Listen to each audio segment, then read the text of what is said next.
El fuego consumía por completo la icónica iglesia San Francisco de Ancud. La emblemática estructura de inicios del siglo XX se caía a pedazos. La investigación a manos del Ministerio Público y la PDI apuntaban a un joven de 24 años como autor de los hechos.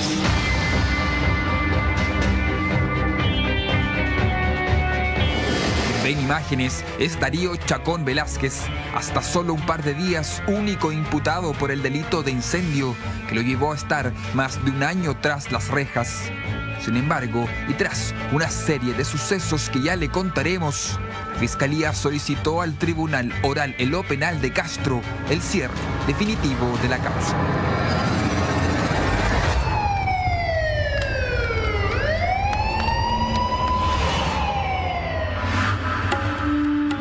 Para entender el caso, hay que remontarse a la madrugada del 22 de enero del año pasado.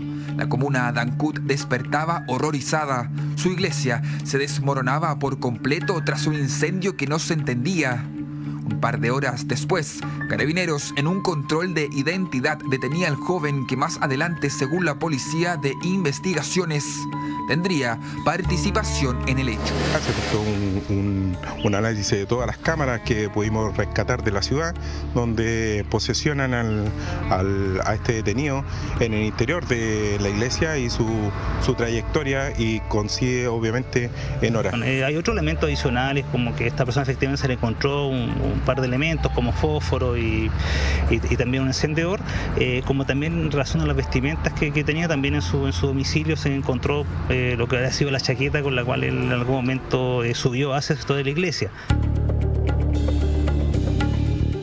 Fue en este proceso que para el abogado defensor de Darío ocurrieron las irregularidades que lo dejaron más de un año en prisión preventiva.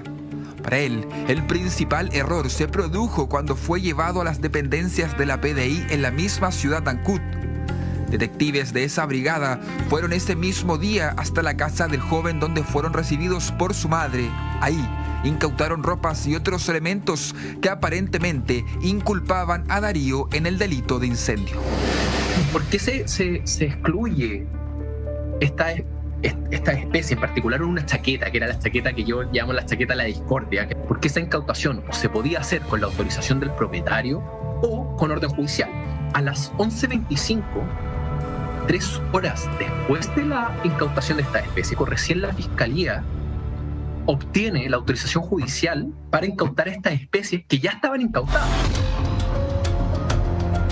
Luego de su detención, durante alrededor de 3 meses, Darío Chacón estuvo en el Hospital Clínico de Puerto Montt en internación provisoria a la espera de que se le realizara un informe pericial psiquiátrico que comprobara o descartara algún tipo de enajenación mental.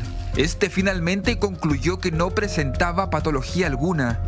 Fue el 17 de abril que Darío se le modificó la medida cautelar, decretando arresto domiciliario total, junto a otras cautelares como arraigo nacional y prohibición de comunicarse con los testigos.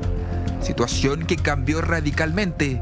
La medida duró solo una semana, debido a que los querellantes recurrieron a la Corte de Apelaciones para revocar la decisión. Esta decretó la prisión preventiva del joven a la espera del juicio definitivo. Situación que lo tuvo más de un año con esta cautela. Hay resoluciones judiciales que estimaron en el momento pertinente, que fue en la audiencia de formalización, que la participación estaba acreditada. O sea, no es, y esto quiero ser claro, porque se dice, no, es que la participación no es. El juzgado de garantía de Ancud y la Corte estimaron que la participación estaba acreditada. Ahora bien, con antecedentes que después fueron declarados ilegales. 13 meses privado de libertad y con pruebas que fueron obtenidas de manera irregular. Fue a mediados de abril de este año que su defensa logró cambiar su prisión preventiva por la cautelar de arresto domiciliario total. Un momento emotivo para su familia, que volvía a abrazar a Darío.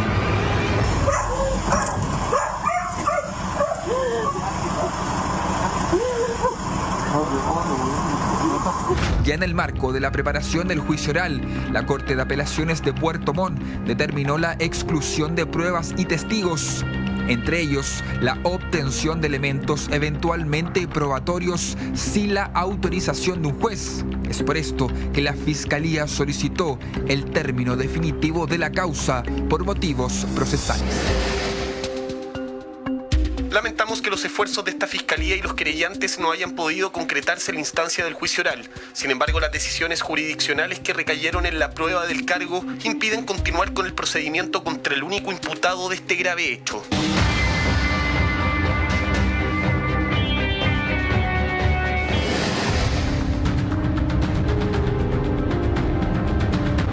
Aquí la verdad en nuestro proceso, para que sea verdad, tiene que ser una verdad obtenida conforme a derecho, es decir, una verdad obtenida de manera justa. Y en este caso, la verdad que en algún momento se nos pretendió presentar era una verdad obtenida al margen de la ley, es decir, una verdad no obtenida de manera justa.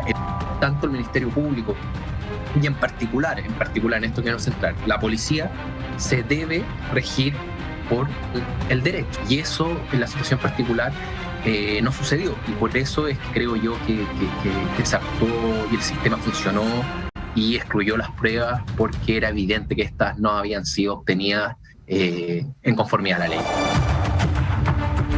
Con esto, Darío queda libre de cualquier cargo. Incluso su hoja de vida seguirá como estaba antes de toda esta situación, es decir, sin antecedentes. Un año de vida en la cárcel por un crimen que nunca se pudo acreditar su participación.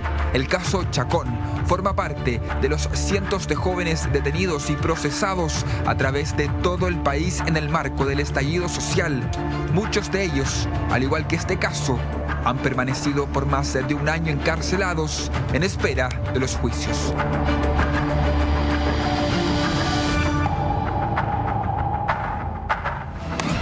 El caso de Darío Chacón es un caso bien particular, porque la quema de esta iglesia causó la consternación de la población en Ancud. Es un lugar patrimonial, un lugar tremendamente querido por la ciudadanía, que amaneció completamente quemado tras aquella madrugada. Él, investigado por la policía, es indicado como el responsable de esta situación. Se comienzan a realizar rápidamente diligencias que dan con algunas pruebas indiciarias, las que finalmente son tomadas para llevarlo a él a prisión preventiva. Pero hay un vuelco en la historia y finalmente él es sobreseído y se va a su casa siendo abrazado, como veíamos en las imágenes, por su familia. Estamos en contacto con el abogado de Darío Chacón, don Humberto Ramírez. ¿Cómo estás, Humberto? Buenas tardes, gracias por este contacto con Hola Chile. Hola, muy buenas tardes, muchas gracias, y gracias a ustedes, la verdad, por permitirme estar en el programa. Humberto, queremos comprender, Humberto, cómo se da la situación para que Darío logre quedar en libertad tras estos hechos. Te veíamos en la nota y tú decías, aquí el tribunal de alguna manera lo sitúa en el lugar, él estuvo ahí, sin embargo no logró el Ministerio Público declararlo culpable. ¿Por qué? Bueno, la verdad es que esto hay que situarlo en la orgánica que tiene el proceso penal, ¿sí? Que para que alguien sea declarado culpable en un juicio oral tiene que existir prueba, pero tiene que existir prueba que haya sido obtenida evidentemente conforme a la ley. Para eso, para la presentación de la prueba de todos los intervinientes, existe una audiencia que se llama la audiencia de preparación de juicio oral. En esa audiencia en concreto, el Tribunal de Garantía de Ancud estimó que parte importante de la prueba que había ofrecido el Ministerio Público y las querellantes había sido obtenida vulnerando, conculcando los derechos fundamentales del señor Chacón, mi representado. Sí. Y es por eso que excluyó esa prueba. Ahora bien, en concreto, al no tener prueba el Ministerio Público para acreditar la participación del señor Chacón, es que pidieron sobreseer la causa, que dicho en términos bien simples, la causa se acaba y esta resolución que sobreseyó a mi representado tiene los mismos efectos de que si hubiese sido absuelto. Dicho en términos bastante sencillos, espero que se haya podido comprender. Humberto, una consulta. Entonces, la única prueba que tenía el Ministerio Público para inculpar a tu representado y para mantenerlo en prisión preventiva durante 1 año y 1 mes era la famosa chaqueta. No, la verdad es que existía diversa prueba que a juicio del Ministerio Público y las querellantes al menos permitía presumir la participación. ¿Cuál era esa prueba? Primero, que cuando a Darío le hacen un control de identidad, le hallan una tarjeta de Banco de Estado, le hallan unos fósforos y además también le hallan un encendedor. Y también existía una cierta coincidencia entre algunos videos que se habían mostrado en horas anteriores, en minutos anteriores y posteriores al incendio, que transitaba una persona con una chaqueta similar a la de Darío. Ahora bien, quiero hacer una precisión, que esto para el sentido común puede parecer, entonces fue, pero ojo que hay un punto relevante acá, que Darío literalmente vivía a 100 metros de la iglesia. Y eso fue un hecho que fue acreditado. Entonces, básicamente, ¿cuáles eran las pruebas fuertes, por decirlo así? La concordancia entre este video, el reconocimiento de un vecino que vio a una persona transitando en la madrugada con una chaqueta similar y la chaqueta encontrada en la casa. Entonces, dicho en términos bien simples, lo que plantea el Ministerio Público es que todos como estos indicios hacían match, por decirlo, en algún punto. Ahora bien, ¿qué es lo que hay que plantear? Y que yo lo he conversado en distintas instancias, desde el día 1, estos procedimientos realizados por la policía, a nuestro juicio, fueron realizados y efectuados de manera irregular. ¿Por qué? Para empezar, Darío, cuando se le realiza el control de identidad, él no tenía su cédula y es por eso que lo llevan a la comisaría de Ancud. Hasta ahí todo estaba bien. Acreditan su identidad y efectivamente ven que no tenía orden de detención pendiente, y ahí, según la ley, en el artículo 85 del Código Procesal Penal, señala expresamente que él debe recuperar su libertad y se tiene que ir para su casa.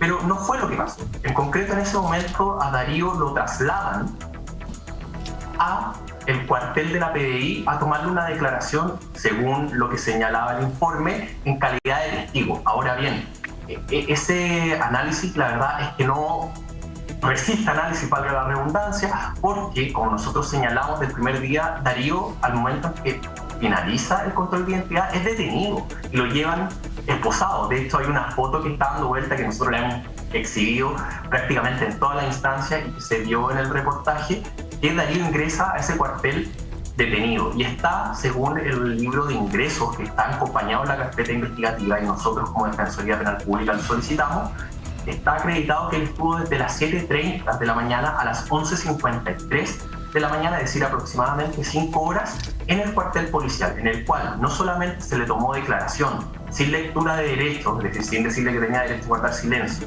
no solamente tampoco estuvo asistido por un abogado, sino que además también se le incautaron sus vestimentas, por ejemplo el pantalón que portaba, y además también se le tomaron muestras de hidrocarburos en sus manos.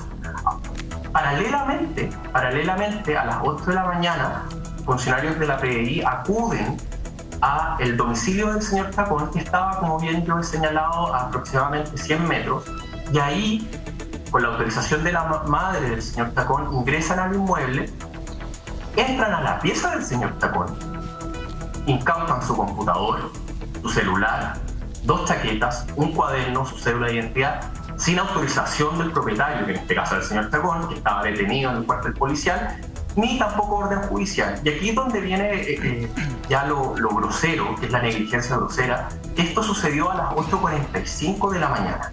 Está acreditado por las actas. A las 11:25 de la mañana recién la Fiscalía solicita la autorización judicial para incautar las especies. Que ojo, que ya estaban incautadas. Claro. ¿Cómo? O sea, van en la madrugada, Sí. las incautan, a las 11 y tanto de la mañana sale el petitorio de la Fiscalía al tribunal para pedir incautar esas cosas que ya habían sido incautadas. Exactamente. A las 8:45 de la mañana esas especies fueron incautadas por 2 funcionarios de la PDI, y a las 11:25 se obtiene la autorización judicial solicitada por el órgano persecutor. Sí, perdón. Sí, no, te entiendo perfecto el punto. Me gustaría preguntarle a Carlos Gutiérrez, como especialista en materia investigativa y científica del asunto. Vemos una vez más, Carlos, cómo la forma es igual de importante que el fondo, a los ojos de la ley, no a los ojos de lo que puede hacer Humberto como ciudadano, Mirna, yo da prácticamente lo mismo. Es lo que dice la ley, cómo se cumplen los protocolos de la ley para que se haga justicia en ciertos casos. ¿Qué opinas tú respecto a esto que estamos viendo? Exacto, ese es el gran problema, que las policías, y lo que siempre he dicho, que lamentablemente las policías no están actualizadas. Las policías ya no son las policías de los años 80, donde podían hacer lo que querían. Ahora necesitan tener un estándar probatorio y cumplir los pasos que exige el proceso judicial para que estas evidencias sean validadas. Si no, pasa lo que acaba de ocurrir. Y yo le quería preguntar a Humberto, tú hablabas de evidencias, aquí las anoté, de una tarjeta bancaria, de fósforos, encendedores, una chaqueta, una declaración que sería una evidencia testimonial y unas muestras de hidrocarburos en las manos de Darío. ¿Alguna de esas muestras lo pudo relacionar con el incendio propiamente tal? Primero de todo, respecto de las manos, no se encontraron hidrocarburos.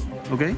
Y el único elemento que al menos el Tribunal de Garantía de Ancud y la Corte de Apelaciones entendieron que lograba satisfacer las presunciones de participación, porque, ojo, hay que tener a la vista que para decretar la medida cautelar no se requiere el mismo estándar que para condenar, se requiere un estándar menor. Por lo tanto, para entender que se satisfacía al menos la presunción de participación, el elemento principal fue la chaqueta. Y además también que se encontró una polera azul del señor Chacón botada en la calle aproximadamente a 50 metros de la iglesia. Pero ojo, que volvemos con lo mismo. El señor Chacón vivía a 100 metros de la iglesia y estuvo, si me permiten la expresión coloquial, carreteando esa noche ahí. Entonces, tampoco, a mi juicio, eran elementos, en mi opinión, insisto, respetando absolutamente la verdad procesal en esta causa, en mi opinión, no eran elementos contundentes, pero la Corte entendió que sí. Pero lo que yo sí quiero hacer hincapié, que me parece esencial tenerlo a la vista, es que todos los elementos principales que conllevaron a que el señor Chacón estuviese privado de libertad el tiempo que estuvo, fueron elementos que fueron obtenidos, a mi juicio y a juicio del Tribunal de Garantía Ancud, confirmado por la Ilustrísima Corte de Apelaciones de Puerto Montt en el fallo ROL 287-2021, obtenidos de manera ilegal. Por lo tanto, ¿cuál es la conclusión? Que al menos yo obtengo que nunca debieron haber sido valorados al momento en que se formalizó la investigación y se pidió la medida cautelar de internación provisional y posteriormente de prisión preventiva. Humberto, en relación a lo mismo que tú estás mencionando ahora, porque ya nos dimos cuenta que las evidencias físicas, que son los medios de prueba que se presentan en un juicio y eso va a exculpar a una persona o la va a condenar, lo condena el juez, por supuesto. Aquí no existe nada de eso. Acá el problema, y lo acabas de narrar muy bien tú, que hubo una alteración, y así lo explica la Corte de Apelaciones, ni nada más ni nada menos que la Corte de Apelaciones lo dice, que las medios de prueba presentados fueron obtenidos de forma ilegal. Entonces aquí hay una ilegalidad producida por un ente del Estado, que en este caso es la Policía de Investigaciones. Mi pregunta es, ¿qué pasó con esos funcionarios de la Policía de Investigaciones? Porque son funcionarios de la Policía de Investigaciones, que es una policía que es para todos nosotros. Entonces, se supone que no deberían cometer ese tipo de errores, que eso ya debería estar aprendido, pero tuvieron alguna sanción administrativa, los dieron de baja, porque le costó estar una persona privada de libertad 13 meses. Y hace una semana atrás tuvimos un caso de similares características, donde también involucra a la Policía de Investigaciones, donde una mujer, Andrea, estuvo privada de libertad 2 años, se enfrentó 2 juicios orales porque le habían asesinado a su madre. La Policía de Investigaciones le culpó a ella, quedó en libertad, quedó absuelta, y hasta el día de hoy hay un homicidio sin resolver por la misma policía. Entonces, ¿ustedes van a seguir acciones legales en contra de la institución, acciones legales en contra del Estado? ¿Cuál va a ser el siguiente paso para ustedes? Bueno, primero que todo, respecto de si existen sumarios administrativos, yo lo desconozco. En segundo lugar, yo creo que hasta donde yo llego como funcionario público también, porque soy miembro de una institución pública perteneciente al Ministerio de Justicia, mi rol en esta causa fue denunciar en la instancia procesal pertinente para que la Fiscalía Regional de los Lagos investigara 3 delitos que al menos existían indicios que podían satisfacían lo que era necesario para hacer una denuncia. Evidentemente yo no tengo la información y sería muy irresponsable de mi parte señalar que existen todos los elementos para aseverar que efectivamente se cometieron ilícitos, porque además también a todos nos rige la presunción de inocencia. Pero los 3 ilícitos que nosotros denunciamos fueron los siguientes. Primero, el de detención ilegal, consagrado en el artículo 148 del Código Penal.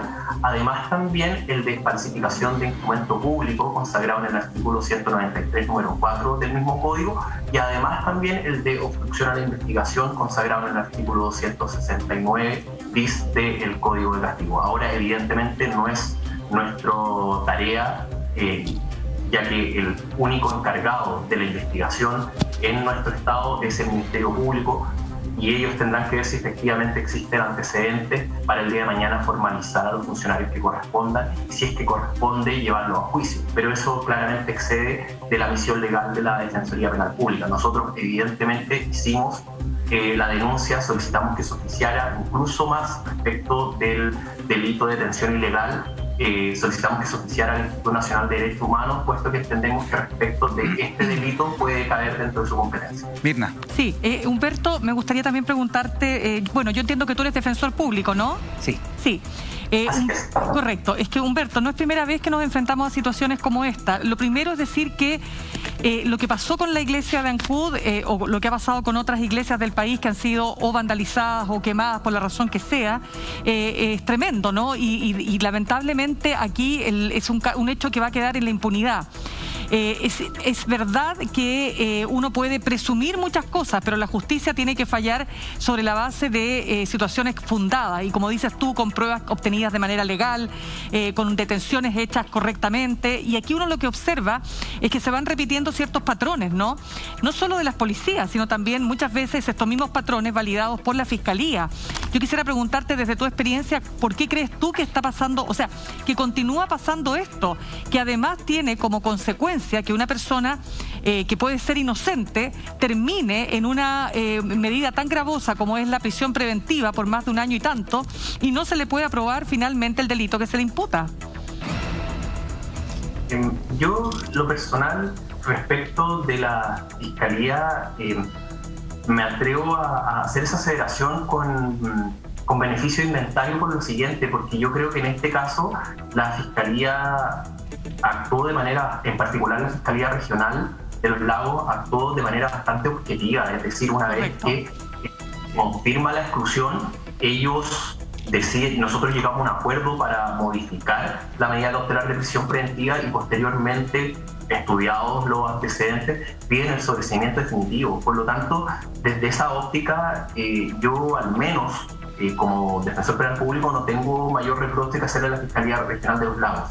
En relación a la policía, y lo digo de manera bastante humilde porque me imagino que también hay una carga laboral importante, lo que yo creo que sucedió acá fue una falta de conocimiento y en particular de capacitación respecto de los funcionarios que incautaron las especies y, en segundo lugar, de los funcionarios que esposaron a Darío Chacón sabiendo o debiendo saber, que eso es lo más importante, o debiendo saber que no existía ningún fundamento para privarlo de libertad, porque si la premisa era de que Darío Chacón iba a declarar como testigo, entonces él tenía que entrar como hubiese entrado cualquier persona, libre, voluntariamente, y eso de las imágenes es evidente en palmario que eso no fue así. Entonces, si tengo que hacer alguna como crítica constructiva, creo que sería la preparación de las policías, porque yo creo que esto se podía haber evitado. Ahora bien, yo sí quiero hacer una prevención. Yo creo, y es súper relevante, me gustaría incluso el día, cuando finalicemos, leer un pequeño párrafo que está en muchos fallos de la Corte Suprema. Yo sí quiero hacer una prevención porque pienso que es fundamental que nosotros no solamente pensemos en el estado de nuestros derechos como víctimas, porque siempre nos situamos, ¿qué nos podría pasar si nosotros fuésemos víctimas? Claro. Creo que también es relevante pensar ¿qué pasa si el día de mañana a mí me imputaran un delito? ¿Y por qué lo digo? Porque es fundamental que en un Estado de Derecho como el que nosotros tenemos vigente se respete a cabalidad las garantías que yo tengo en contra del Estado. Claro. Es decir, si el Estado le quiere imputar responsabilidad, con toda la maquinaria presente, tiene que respetar ciertas garantías. Sin duda. Condenar tiene que ser así. Y yo creo que esto último a veces se olvida y uno se fija mucho en el concepto de impunidad, que yo, si me permites, Mirna, refutar, yo no lo comparto, porque yo creo que aquí se hizo justicia. Ya, pero no, te lo planteaba en términos más generales, pero de todas maneras, volviendo a este tema, no sé si estoy en lo correcto, porque acá hubo jueces que validaron las pruebas presentadas por la policía y sobre las cuales fijaron la medida más gravosa, quiero decir, como medida cautelar, que fue la prisión preventiva, ¿o no? Sí. Yo, ¿Humberto? Sobre esto... Sí, perdón. No, no. Cierra, por favor, tranquilo, dale, te escucho. Sobre eso, quiero hacer un comentario. Efectivamente, esta defensa, porque nosotros tomamos el control de detención, solicitamos la ilegalidad de la detención y fue en principio declarada legal. Lamentablemente la defensa no tiene un recurso para apelar la declaración de ilegalidad. Solamente lo tiene el Ministerio Público y respecto de delitos específicos. Por lo tanto, ¿cuál es mi crítica? Así como, en cierta manera, hacia reformas, yo creo que la defensa también debería tener la posibilidad de recurrir de la declaración de legalidad de la detención. Porque en este caso... Sí. Sí, perdón. Sí, en este caso ustedes podrían haberlo hecho en el momento, porque como no tienen los recursos, eso por supuesto se imposibilitó. Te agradecemos este espacio, Humberto, nos era muy importante poder entender cómo había sucedido todo esto, cómo había progresado el caso y por qué finalmente se había decretado el sobreseimiento de Darío Chacón. Humberto Ramírez, defensor penal público esta tarde en Hola Chile. Un abrazo, muchas gracias.